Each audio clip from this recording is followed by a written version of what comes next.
భూమి మీది మీ నాన్న ఇచ్చాడు, మీ పూర్వీకులు ఇచ్చారు, లేకుంటే కష్టపడి భూమి మీరు కొనుక్కున్నారు. ఆ భూమి మీద ఆ పట్టాదారు పాస్ పుస్తకాలు వీళ్ళ ఫోటో వేసుకున్నారు. అంటే భూమి మీది వీళ్ళ ముఖం మీరు చూడాల నిద్ర లేస్తానే.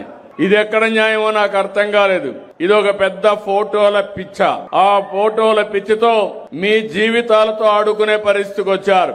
మూడో విషయం మామూలు కాదు. మీ భూమి చుట్టుపక్కల సర్వే నెంబర్లు వేయాలంటే మామూలు రాళ్లు వేయాలి.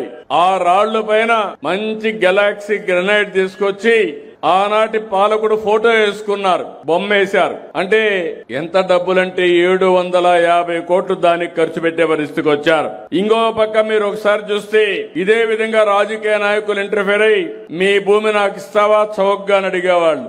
ఇవ్వకపోతే అది 22A అని పెట్టేశారు కంప్యూటర్ లో. అంతవరకు నీ సొంత భూమి ఆ రోజు నుంచి అది గవర్నమెంట్ భూమి అయిపోయింది. అంటే నువ్వు చేసిన తప్పేంటి? నీ భూమి చౌకగా అడిగితే మీరు ఇవ్వనన్న నేపానికి ఆ భూమి వాళ్ళ గవర్నమెంట్ లో పెట్టారు.